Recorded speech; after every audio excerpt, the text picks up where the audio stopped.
This talk is about, yes, Google Vulnerability Reward Program, but it's not the marketing talk at all. We're going to show you vulnerabilities. What's the reason for it? Well, over the years, we found out we receive hundreds of vulnerability reports every month. Not all of them turn up to actually be vulnerabilities, just so you know. But still, our researchers, bug hunters that report vulnerabilities to us, sometimes point out some amazing vulnerabilities. And we learn a lot from them. However, this effort that they put into it, like putting the dollar amounts aside, but the vast knowledge that they have and the vulnerabilities that they demonstrate in our products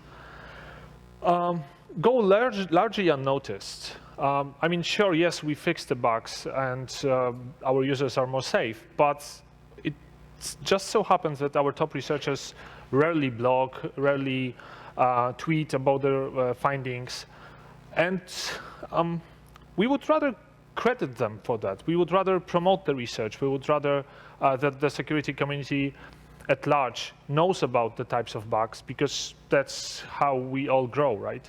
That's how, if the security community, for example, at large, knows about new types of vulnerabilities or new techniques of finding them, we could expect more interesting bugs to being reported to us, and we would fix them then, and our users would be safer. So that's a good thing. And this is the reason for this talk. I will show you some of the example of vulnerabilities, but I would focus only on one library that happens to be quite popular in Google products, which is AngularJS. Because if otherwise I would talk about cool vulnerabilities, I could talk for hours and hours, and you probably wouldn't like that. All right. First of all, some Angular security primer, really basic stuff about Angular security. Angular is a JavaScript framework, right? There was a lot of research about this framework, and the research was mostly focused on a feature called sandbox. It had some sort of expression sandbox. That thing, while it did attract a lot of attention, is not a security boundary. It was implemented by the framework authors in order to prevent some sort of accidental access to the global scope of the application in order to promote better design of the applications. However, as it turns out, in JavaScript, it's pretty difficult to create a sandboxing mechanism for the executable code, let's say. So this sandbox was broken multiple times. In the end, it was removed in version 1.6. We are not going to focus on Angular sandbox during this talk. We can consider it gone. There's simply no sandbox. Even when we get bugs reported pointing out some injection in Angular application that is being stopped by sandbox alone, we consider this as good as XSS. We don't want our researchers to focus on breaking the sandbox. We don't trust in it, even if it was present in the older versions. So that aside, there is a security boundary in Angular framework, and this one is called SCE service, strict contextual auto-escaping. This is a feature that lets you essentially interpolate user values into the resulting DOM, into the, let's say, HTML of the page safely in a way that doesn't cause code execution. There is also something called sanitizing service, which you can use if you want to interpolate or display HTML code provided by the user, provided externally. So this is similar to, say, for example, DOM purify sanitizer. So you put untrusted HTML, and what comes out is HTML that doesn't have JavaScript, essentially. And this is also a security boundary. What is very crucial in terms of Angular applications, though, are two things. First of all, user control templates are XSS, are equivalent to XSS. So if there's anything, for example, in this HTML snippet that would be user-controlled, like any, I don't know, any new element or any new attribute or a value of this attribute, this is equivalent to XSS. Similarly, user-controlled expressions within those templates are also XSS. So in this example, the white code surrounded by the curly braces is the expression. So if there was something, if the user could supply the expression, this would be an XSS. However, Angular is special because those XSS payloads or XSS equivalent payloads do not look like XSSs. As you can see from the example over here, right? So you have this white code, and let's imagine this is being reflected from the server. Like there was some get parameter, user just supplied this code, and the server tried to interpolate it into the inside the div element, right? This should not be XSS. In any regular, traditional, conventional application, this is just text, right? There's no angle brackets, there's no script tag, nothing like that. However, Angular sort of activates this expression and turns it into code execution. In this particular case, this is a sandbox bypass for one of the versions of the framework. So obviously, this creates problems when you combine traditional XSS mitigations or ways of dealing with XSS flaws with Angular applications. So WAFs, sanitizers, browser XSS filters are completely unaware that this is actually an XSS payload. So this is how you can have problems with Angular applications, one of them at least. When protecting Angular applications, as you can see, is kind of unique. You need to have something on top of your regular defenses. Angular in Google VRP, is this even a thing? Well, of all XSSs that we got reported, in 2015, 7% were unique to Angular applications, were Angular specific. The next year, 2016, this number doubled, right? We had 16% of all XSSs that were really Angular specific. We expect this particular trend to continue, solely because it's a popular framework, and there's more and more attention in the security community put into this framework. So there's more research, people find new flaws and report them to us. We get various types of issues reported, and I'll go through each of them one by one, accompanied by an example. So, first of all, DOM XSS in Angular directives. DOM XSS is some sort of like a standard flaw in JavaScript applications, so there's nothing really groundbreaking here. But still, we find that this flaw is common enough and not, it's not considered, I mean, Angular sometimes is considered as being the XSS-free framework, apart from the template injection issues. However, we definitely know that this is not the case, because we see bugs like this one, like DOM XSS in Angular directives. What does it say? So, first of all, Angular is a templating language as well, right? So you have a template, then you have user data, you interpolate the user data into the template, then you render the whole thing. Everything happens on client side here.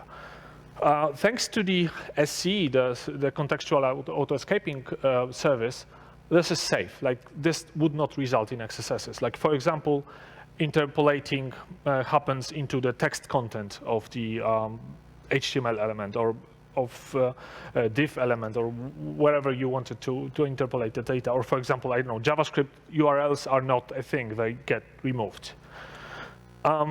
However, while this is being safe, this mechanism of using user data in your application is safe. It doesn't cause XSSs. There are still parts of code of the application that touch DOM directly using classic DOM XSS things like .inner HTML assignment or the jQuery HTML function. So the developers can simply make mistakes and interpolate directly into the DOM using those functions. And this is what happens. So, for example, we got a report by Manish Bhattacharya lately which turned out to be a DOM XSS in Angular application. This particular DOM XSS was in the breadcrumbs part of the interface for an application that's used to manage your cloud applications or cloud projects, right? And one of the parts of the UI is you could create basically some sort of file system. You could create folders, upload files there, manage the ACLs for those files, and so on and so on and so forth. And this is like the breadcrumb trail, right? Like the usual navigational bar for navigating the file system. And if you created a folder with XSS payload in the name, it would simply appear here in the DOM and cause script execution. So this is how this vulnerability looks in the code. Here, you grab something, you grab actually the text content, which is the folder name that the user created from the DOM that was interpolated safely, but then you do some magic on top of it. In this particular case, if the folder name was longer than a certain number of characters, it tried to cut the beginning and the end of the, or actually no, it cut the middle part of this text and just put like the ellipsis, the triple dots character in the meantime, in the middle. And unfortunately, while it grabbed the text, it outputted it using the inner HTML string. So classical DOM XSS flaw. Not that easy to reproduce because you needed to have a payload that, when only the middle of the payload was removed, only then the XSS would execute. So you need to have a payload long enough with the values able to comment out the ellipsis part in the middle, essentially. And this is the first opportunity to introduce you to how we deal with the vulnerabilities internally. So the product team obviously was notified about the bug. They proposed a fix, and what we do is we verify all the fixes for at least high severity vulnerabilities, right? So someone from the security team looks at the fix and says, yep, you did it correct, like there's no bug anymore, or actually you made some errors. In this particular case, it took a couple of iterations until the product team was able to come up with a solution that doesn't cause XSSs in the same feature, right? So we try to make sure that if the bug is fixed, it actually is fixed. Or it's not just the product team that claims the bug is fixed. So DOM XSSs in Angular directives especially are pretty common because they are very easy to introduce. It's like the regular DOM XSSs in other applications.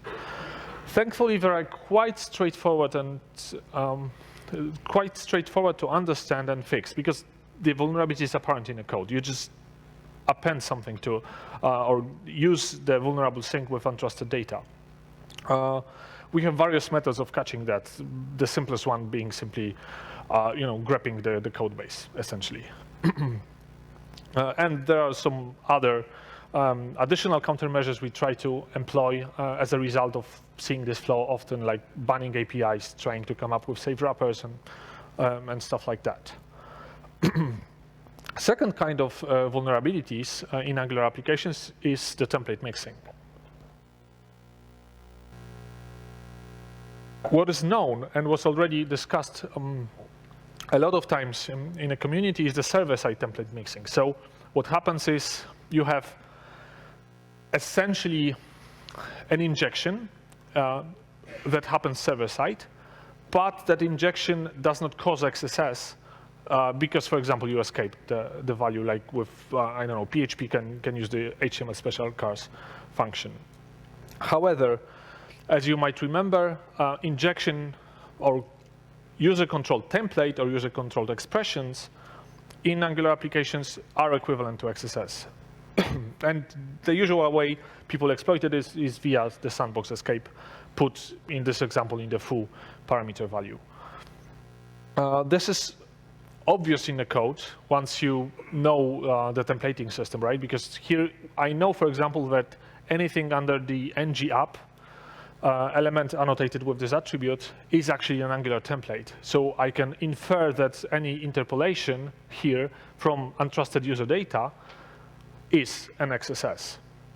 However, it gets much more tricky with client-side template mixing. Like, for example, this particular application is vulnerable, but you don't see the vulnerability. It's just some, Angular framework, some additional JavaScript script, and some template. The way this is vulnerable is in this particular tracking JavaScript file, there's an element created that sets an attribute called data URL in this example, and it gets assigned a value, location href. Location href is obviously user controlled, right? Because the user can just append additional query parameters or fragment. So the attacker can potentially control that value. And this gets appended into the body. So it's somewhat similar to DOM XSS flaws in the way that we have a user-controlled source and a vulnerable sink or sensitive sink. And we have a flow that connects those two elements. Whereas for DOM XSS, the sinks are, let's say, certain DOM functions. For Angular applications, the sinks is anything that is within the template. So usually, for most Angular applications, this is the whole DOM. The whole document is the sensitive sink. So any injection inside the document can become XSS. And this is one example where we found out about this. There was a URL reported to us that caused script execution. And you can't really know what's happening here, right? Because someone just injects, there's some Angular, this is Angular application. Safety center /tools is some sort of Angular application, and then there's a fragment and some auth user parameter and the sandbox escape later on, and some padding. What happened here? It turns out this was a vulnerability in a +1 widget. So a widget that could get embedded by various pages in order to, share the content using the Google Plus service. And it just so happens that this widget, which is completely unaware of Angular D framework, creates an iframe, and if the current URL of the page is longer than a certain number of characters, it adds an additional attribute to this iframe, with the value being the URL of the current page. So this particular widget ran before the Angular even looked into the DOM, before it bootstrapped.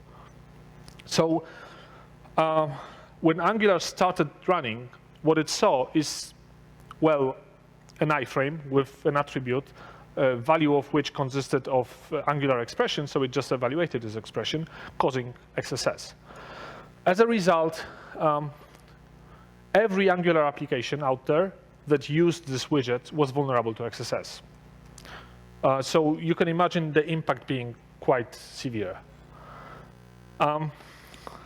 This is the example of the client-side template mixing issues with Angular applications.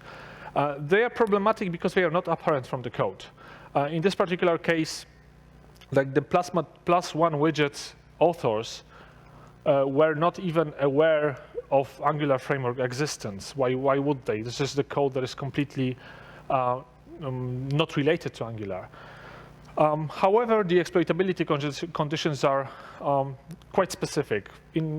For example, you need a JS library that modifies the DOM and adds user-controlled content, even escaped one, solely before the Angular bootstraps. There's a couple of potential fixes to it, but I won't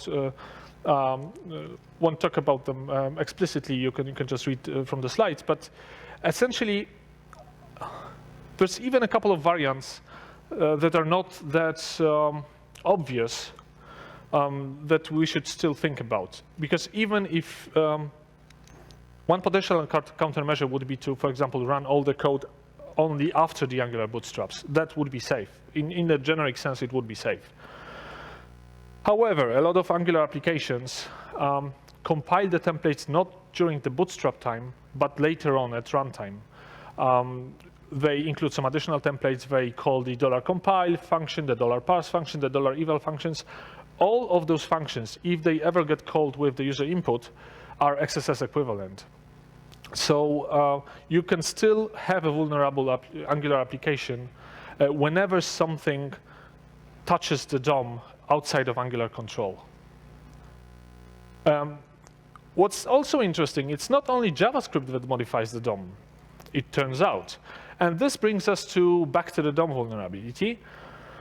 And it gives me the opportunity of, again, telling something about how we deal with the reported vulnerabilities. So for high severity bugs, we perform something that is called a root cause and variant analysis, and that's what it says on the tin. We essentially look more deeply into the bug and try to find what actually caused it and try some other vectors that maybe trigger the same vulnerability as well, just to make sure that we patch the right thing. In this particular case, we had a vulnerability that caused one of our team members to investigate deeply, and he found a very cool flaw in the end, in the framework itself. So the vulnerability is here in the browser itself. What happens? Browsers nowadays have some sort of they remember the data that you type into a form, just in case you navigate away from the page and by mistake, or you click some link, that your precious text is still there, and it's much more usable for the common folks. And this also happens for hidden form elements. It's technically implemented using the back-forward cache, or leveraging the functionality of the back-forward cache of the browsers. Unfortunately, this also creates a vulnerability in Angular applications. Because let's imagine there's an Angular application that has some username interpolation into a value of a hidden field, right? Angular bootstraps evaluates the expression, and let's imagine that the user.name evaluates to some innocent Joe value. It gets interpolated into the DOM again, and we have an innocent Joe in everything is fine. This is how it's supposed to work, right?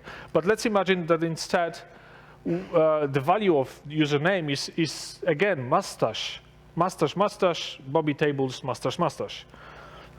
It's still safe because it's already after the interpolation. It's just a string. However, the browser now remembers that you probably have modified the form with the value Bobby Tables.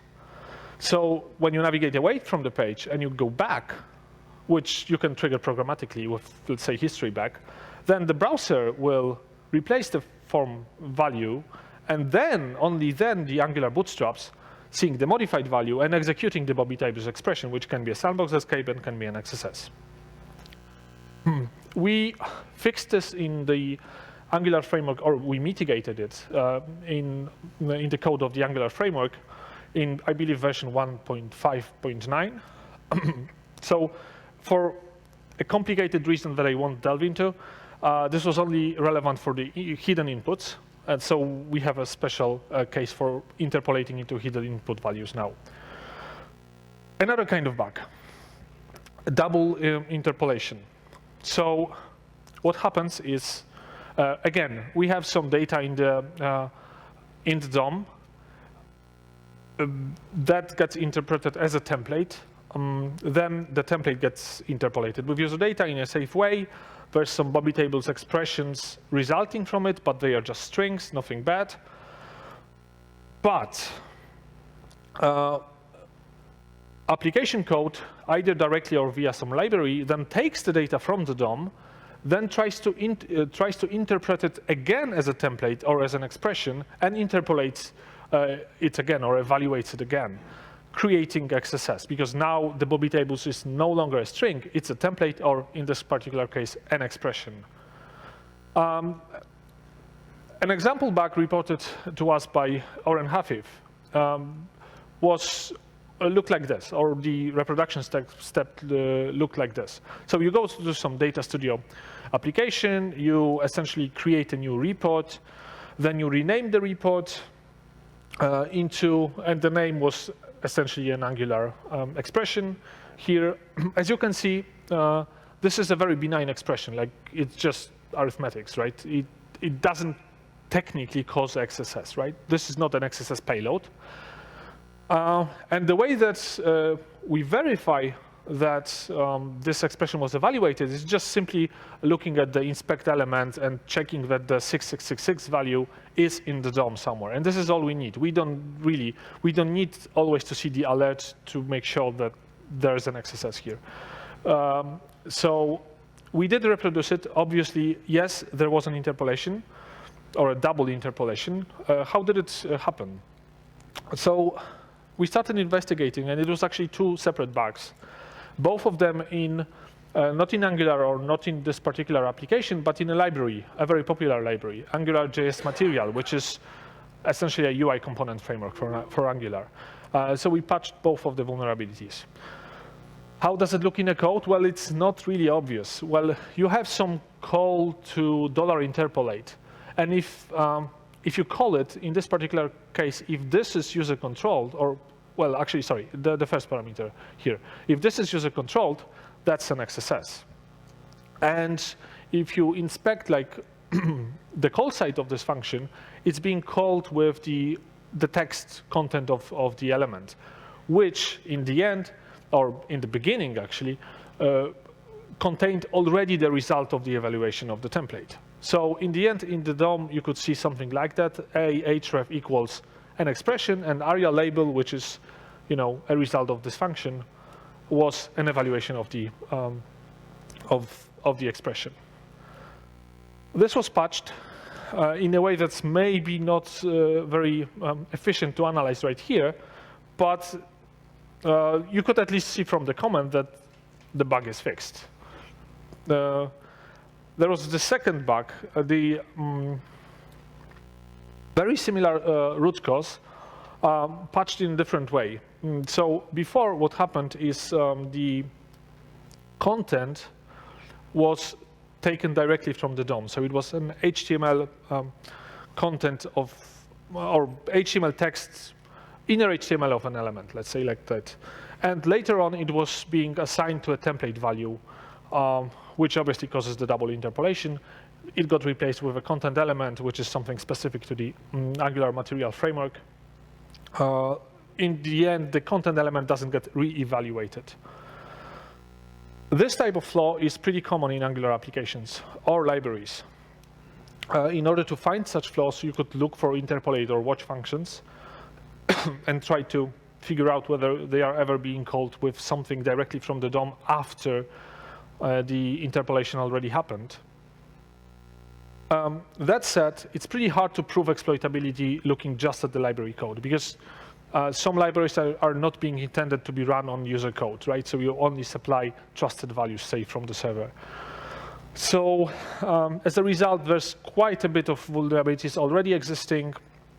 As an example, you can just look for the bugs that are already fixed in the Angular material library. But we think this kind of flaw is pretty common in Angular applications out there, not really even like authored by Google, but in the World Wide Web. And sometimes we get some really odd bugs that turn out to be amazing. So how do those usually look like? Well, I have one example. So this was reported by Ramses 600. We just got this URL, and if you click this URL, it alerts. I mean, we can see the alert. Yeah, we kind of understand that part, but at the very beginning, we were kind of stumped, like, what is actually happening here? So let's work on it. We have a couple of issues with this URL. The first issue is, like, what are those slashes here at the beginning? Like, why do you need them? Second of all, there's this intel / something large. Usually this contains like the locally code. So it's intel/en-us or something. So this is kind of suspicious. We have some sort of injection here or some sort of parameter tampering. The red part is pretty obvious. This is the sandbox escape. So this is the Angular expression that will, well, alert. And the last part of the URL, well, this is actually one of the URLs of an Angular application. So maybe let's start with that part. So let's look at this solutions.html file. This is being loaded from this URL. And in the server response, we have a div with an NGInclude value. And NGInclude is a directive that basically tells the Angular to go fetch this template and include it. As you can see, here we have some relative path to the template. So what Angular should do is it should load, it should resolve this relative URL against, like, let's say, the base URL of the application. So the solutions, the current URL. So it should load something from //intel/foo/work/contact form/root. This would be the resulting URL. However, what we saw is it loads from a different directory. It totally removed this //intel part for some reason. So to simplify this a little bit, instead of loading foo.bar //a/b/c, what got loaded was foo.bar /b/c, which kind of gave us an idea of where to look for the vulnerability. So the way the Angular does URL parsing, especially, like, for example, for resolving the URL of the template to include, is with this function.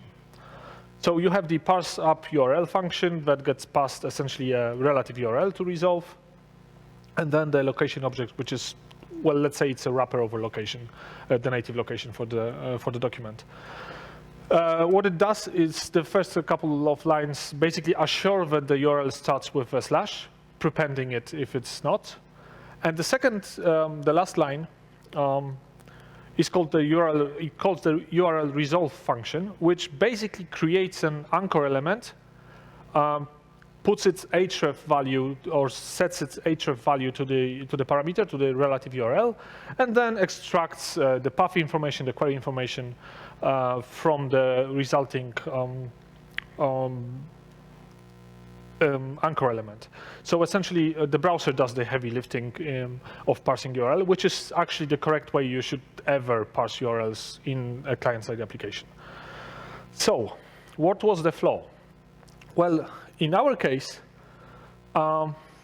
this function was called with //a/b/c. The host name together with the first slash was removed by because it was simply the base URL. So they just remove it from the beginning of the URL.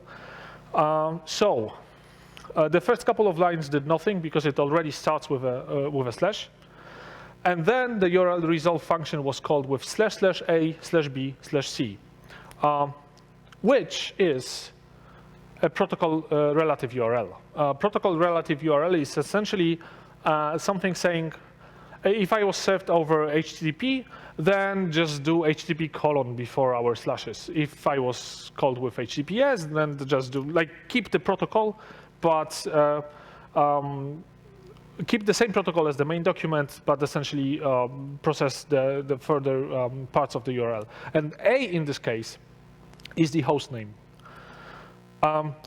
The application, the Angular application, the URL resolve function in specific, ignored the host name because it was meant to only resolve or to only know about the path components of the, in this case, template to include, right?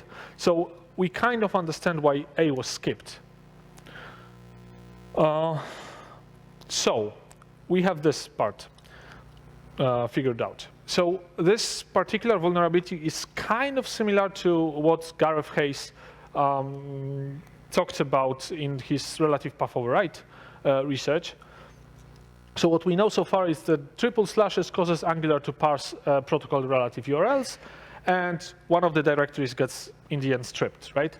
So the top directory of the URL gets ignored because it becomes the hostname that is ignored. It still is not enough to XSS, because in order to XSS, you have to supply a user-controlled template. And what the attacker could do with this bug alone was to tell the application, the Angular application, to load the template from a different directory. Essentially, something like maybe, I don't know, path traversal, very limited. So we had the URL like this, like the template that was loaded was google.com /images, semicolon, some sandbox escape, and some slash and something, some suffix. Our servers are configured like that we have a lot of URL matches, essentially. And in this particular URL matcher, the semicolon was a path separator. So the server, when the client requests such a URL, the server decided, well, that's probably Google Images application, because it's like google.com/images/. So similar to how, I don't know, Apache and PHP work. If you have like image PHP / something, like image PHP gets served instead. So the content after semicolon was simply ignored. And what happens in the google.com/images application? It's a regular, not even Angular application at all. The only thing it does that is relevant for this attack is in one of its input elements, it outputs correctly encoded, so no XSS, its own location, which we think is pretty common for web applications. So unfortunately, because of this bug chain, this non-Angular web page was loaded and included as an Angular template that had its own URL encoded inside, and this URL consisted of a sandbox escape. So this was a sandbox escape, causing XSS in our solutions.html application, let's say. So what caused this particular XSS? First of all, there was a clear URL parsing issue in Angular that needed to be fixed. Second of all, we have this ambiguous URL matches, which we think is not really, let's say, Google specific. Probably a lot of other companies, a lot of web applications out there or HTTP servers out there do have something similar. Like ambiguous URL parsing is not really that exotic. And of course, in order to be vulnerable, this particular application, the solutions HTML file, needed to even use the NGInclude feature and load the templates at runtime to evaluate them. Additional thing that was required to exploit this was a reflection in server responses. And actually, we consider that particular part pretty universal. Like, I can't imagine any working HTML application that does not reflect user data somewhere. So how did we fix this? Well, first of all, we needed a stopgap, right? There's an XSS on www.google.com. That's a serious issue. We need to fix it as fast as possible. So we hardened some URL mappings. So for example, as a result of this, the intel value or the locally code is now much more restrictive. Previously, what was possible is to even include the Angular sandbox escape inside. It's no longer possible. Second of all, we needed to fix this URL parsing bug, which we did, again, in version 1.5.9. You can look at the pull request.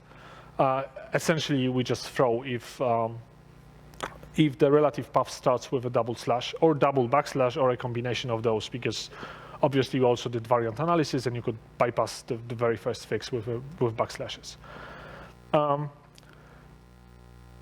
But this fix only made it to, again, 1.5.9, whereas we have a lot of pages that use the older version of the Angular.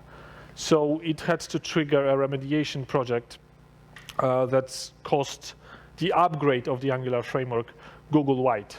Let me just say, this was not trivial. And it's not a simple matter of even hotfixing something or changing the values at the CDN, because those applications served or used the Angular from the CDN version. So we cannot replace code at the CDN at the same URL, right? There's a new Angular release, and every new Angular release requires a QA, because your application simply might break if you change your dependency versions. So this was not trivial. Thankfully, for our, let's say, core applications, or most of our applications, we have a way of enforcing that all templates are compiled statically at deploy time, let's say. So few applications are even able to dynamically include code or dynamically include Angular templates by just sending XHR and evaluating the things. There's an additional layer that we bundle all the templates together with the application code. So this is all part of the essentially JavaScript file. So whenever Angular makes a request to a template URL, we make sure that the template is actually already included, and it's just a function just returns this constant string at this point. Summary. What we found out through our bug hunters is that Angular enables really non-standard XSS vulnerabilities. And unfortunately, some sort of a new approach or additional countermeasures must be taken into consideration in order to not to have XSSs. So XSS is nowhere near being a solved problem. It's not, again, Google specific. For the whole wild web, the XSS is still top one vulnerability, I would say. Because the vectors no longer resemble the simple script alert one. Now you can encode them in, say, Angular expressions, or similar frameworks have similar capabilities. Some of the vulnerabilities are really hard to spot in the code, especially when you, maybe you remember the client-side template mixing issue, where there was this +1 widget that all it did is just use the location href and put it somewhere in the attribute of the DOM. It's really hard to infer that this can cause problems.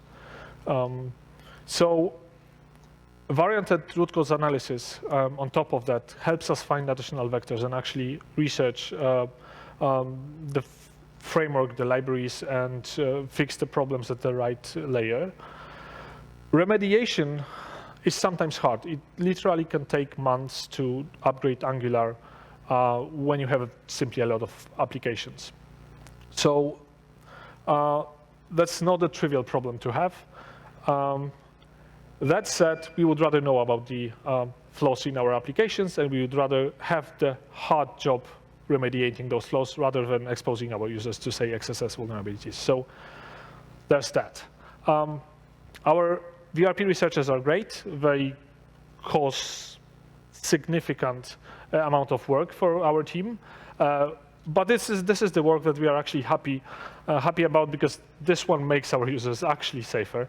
So keep on researching Google products, keep on reporting vulnerabilities. Thank you.